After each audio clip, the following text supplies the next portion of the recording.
Assalamualaikum warahmatullahi wabarakatuh. Hai teman-teman, sekarang kita telah masuk pada bab 11, yaitu Create, View, and Edit File. Di sini terdapat 7 pembahasan. Yang pertama ada std-in, std-out, dan juga stdr. Yang kedua, pengenalan Vim. Ketiga, konfigurasi boot order. Yang keempat, edit file dengan Vim. 5, edit file dengan Nano. Keenam, perintah more and less. Dan yang terakhir, perintah head and tail. 1. std-in, std-out, stdr. Jadi apa itu sih std-in, std-out, stdr? Jadi kalian bisa lihat gambar di sini. Std-in adalah singkatan dari standard input, yaitu sesuatu yang kita input atau masukkan ke dalam Linux, seperti kita memasukkan perintah-perintah pada video sebelumnya. Selanjutnya terdapat std-out atau stdr. Jadi ketika kita memasukkan input atau komen, pasti akan memunculkan std-out ataupun stdr. Jadi std-out adalah singkatan dari standard input. Ini merupakan output yang diberikan oleh Linux. Contoh, ketika kita memasukkan perintah ls, maka akan diproses, kemudian akan memunculkan output isi file dari sebuah direktori. STDR atau standard error, misalnya ketika kita mengetikkan ls pada file, sedangkan ls ini hanya bisa digunakan untuk melihat isi dari direktori, maka dia akan menampilkan error atau STDR. Oke, langsung saja kita praktekkan. Kalian langsung saja masuk ke menu terminal. Jadi ls di sini merupakan std-in, kemudian direktori yang muncul ini merupakan std-out. Contoh, stdr. Saya akan membuat file task.txt. Kita ketikkan touch task.txt, lalu cd task.txt. Maka dia akan menampilkan error. Kenapa? Karena dia bukan direktori. Jadi cd task ini merupakan std-in atau inputnya, lalu yang di bawah ini itu stdr atau error. Jadi kalau kita memasukkan input, kemudian langsung menampilkan output, ini merupakan hal yang biasa ya. Di sini saya akan memberitahu bagaimana cara kita bisa menyimpan output pada suatu file. Contohnya, di sini saya akan ketikkan ls, maka dia akan langsung menampilkan outputnya. Nah, di sini kita bisa membuat outputnya tersimpan pada file. Caranya kita ketikkan ls lagi, kemudian tanda lebih dari, lalu show.txt, lalu enter. Di sini saya memberikan input ls, maka outputnya nanti akan tersimpan pada show.txt. Walaupun di sini show.txt belum saya buat. Kemudian kita akan coba lihat apakah file show.txt-nya ada. Kita ketikkan ls. Nah, di sini akan terbuat secara otomatis. Sekarang kita akan coba lihat.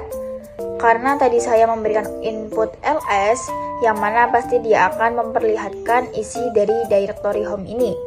Namun output seperti desktop, download, pictures, public, dan lain-lain, ini akan ditampilkan pada show.txt.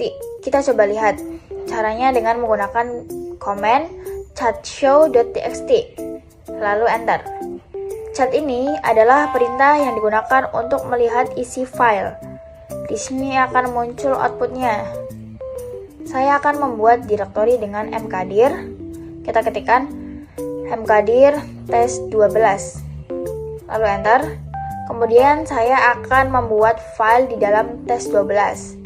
Kita ketikkan touch test12 slice isi test.txt. Ketika saya ls test12 slice, maka dia akan menampilkan file isi tes yang tadi saya buat. Di sini saya bisa membuat output tersebut tersimpan pada file. Di sini saya ketikkan ls test12 slice lebih dari show.txt, lalu enter. Kemudian kita lihat pada show.txt dengan perintah chat show.txt, lalu enter. Nah, kalian bisa lihat bahwa outputnya telah tersimpan ke dalam filenya. Tetapi kenapa output yang sebelumnya itu hilang?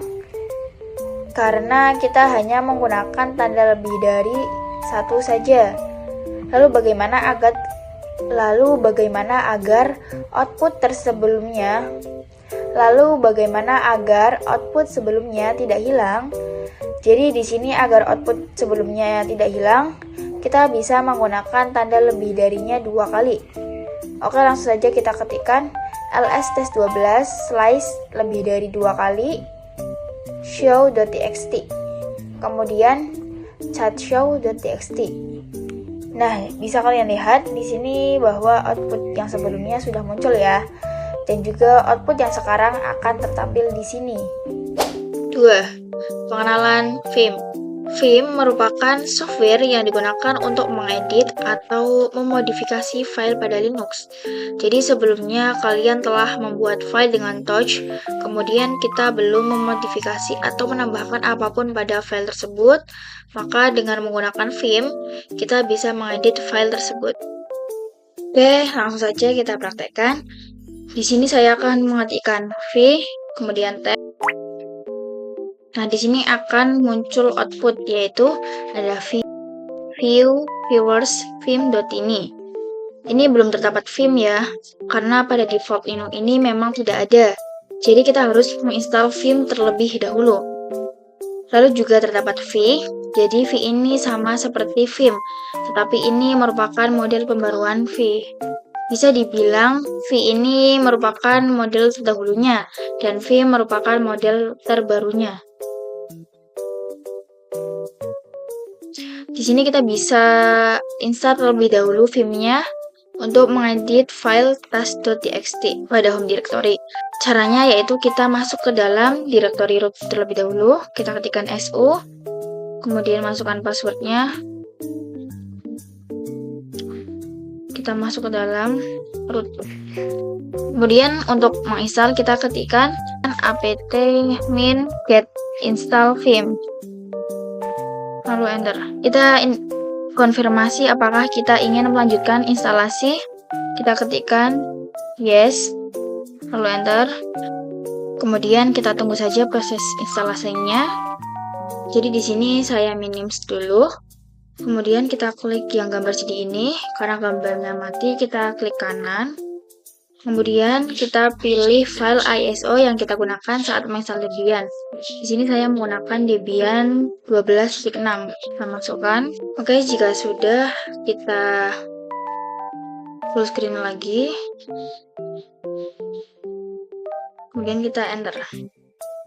Dan ini dia akan melanjutkan proses instalasinya. Oke, proses instalasi telah selesai. Kemudian kita ketikkan exit. Lalu kita bisa ketikkan v, lalu tab. Oke, di sini Vim sudah muncul pada outputnya. 3. Konfigurasi boot order.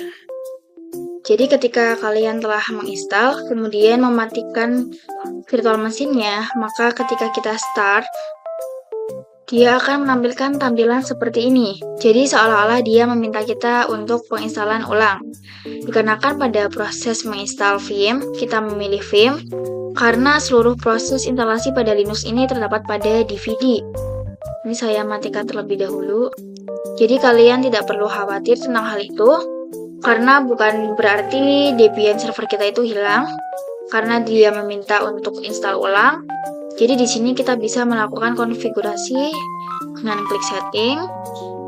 Kemudian kita pilih yang sistem, dan di sini itu terdapat hard disk pada barisan yang ketiga, dan yang paling atas terdapat floppy. Sehingga ketika kita running Debian-nya, maka dia akan menjalankan yang DVD terlebih dahulu, yang membuat kita harus menginstal ulang. Di sini kita klik hard disk, kemudian kita naikkan sampai yang paling atas. Kemudian untuk optical kita taruh di bawahnya hard disk ke nomor 2. Kemudian kita klik OK. Lalu kita start lagi. Oke, sekarang dia tampilannya sudah berubah ya, tidak seperti tadi. Ini artinya kita sudah bisa masuk. 4. Edit file dengan Vim. Oke, langsung saja kita praktekkan. Saya akan ls terlebih dahulu. Di sini terdapat file task.txt, yang mana ini akan kita gunakan untuk mempraktikkan filmnya. Kita akan coba lihat isi dari file task.txt-nya. Kita ketikkan task.txt. Ini masih kosong ya. Jadi di sini saya akan coba membuat pada task.txt ini terdapat huruf ataupun tulisan dengan menggunakan vim. Caranya kita ketikkan vim task.txt. Lalu enter. Komen ini digunakan untuk mengedit task.txt. Ini menggunakan software vim ya. Di sini saya belum bisa melakukan apa-apa. Untuk bisa menambahkan sesuatu pada kolom ini, maka kita harus masuk pada mode insert. Caranya kita ketik huruf I. Oke, sekarang kita sudah masuk pada insert, yang mana sekarang kalian bisa mengetikkan sesuatu. Misalnya di sini saya tulis halo 1, lalu enter, halo 2, dan juga halo 3. Untuk meng-save atau keluar dari vim, kalian harus mematikan mode insert terlebih dahulu dengan cara klik tombol escape yang paling pojok. Kita sekarang sudah keluar dari mode insert ya.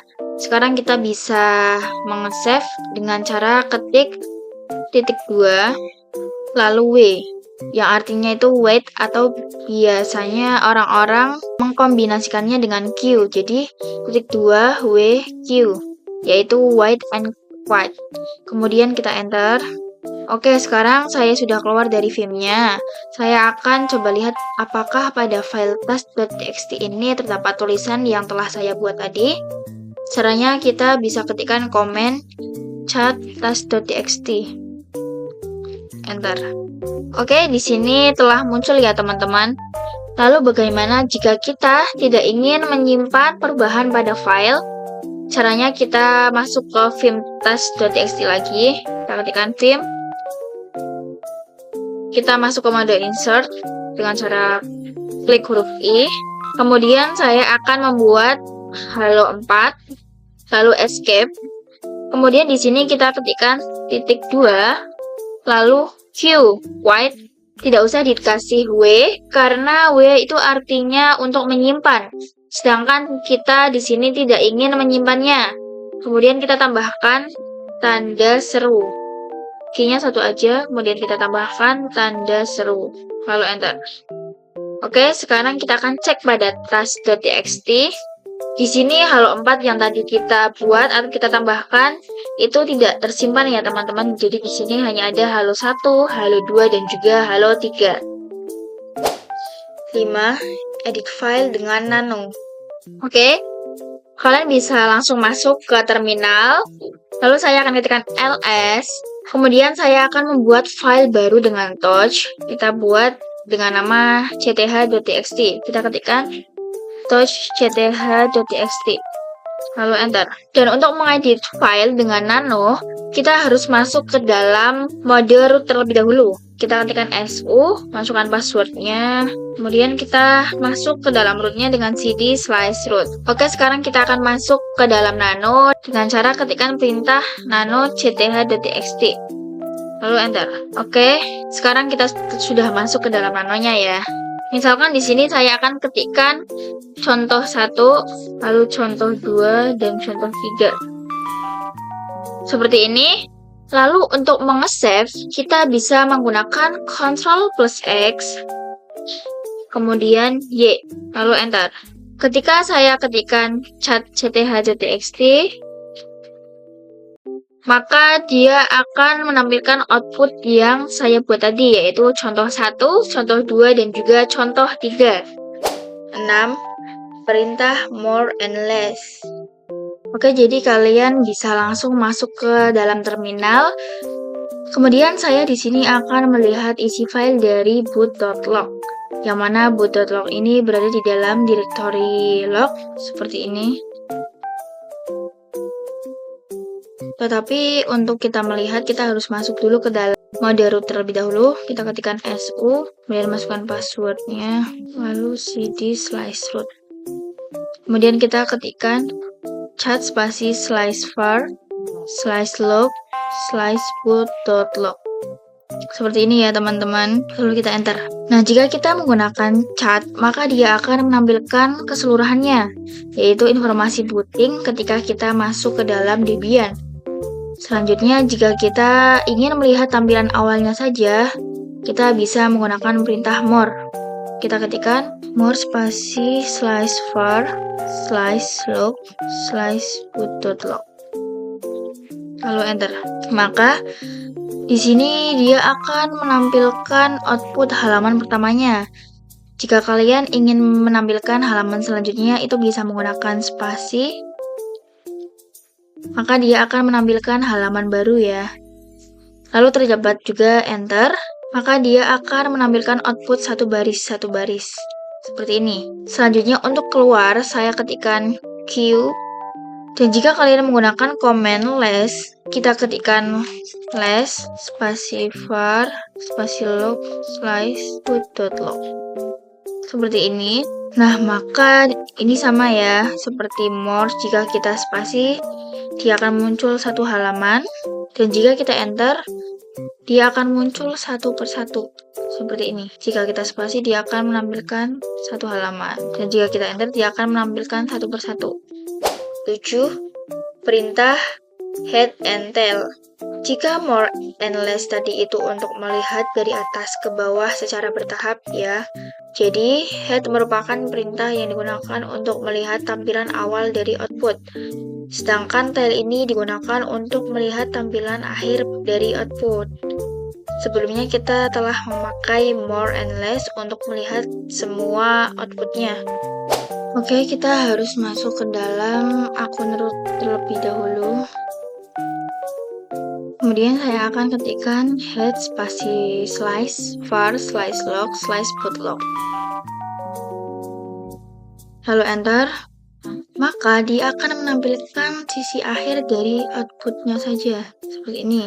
Kemudian di sini kita juga bisa menentukan output berapa baris yang kita inginkan. Misalnya di sini saya ingin output dari boot.log ini hanya 5 baris saja. Caranya kita ketikkan head min n spasi 5 slash var slash log slash boot.log. Karena saya ingin tampilannya itu hanya 5 baris saja, jadi saya tuliskan 5, lalu enter. Nah, jadi dia akan menampilkan outputnya itu 5. Bisa kita hitung 1, terus ini 2, 3, 4, 5. Kemudian saya juga akan mencoba tail. Kita ketik tail min 7 spasi slash var slash log slash boot.log. Lalu enter. Maka di sini dia akan menampilkan 7 baris saja ya. 7 baris terakhir.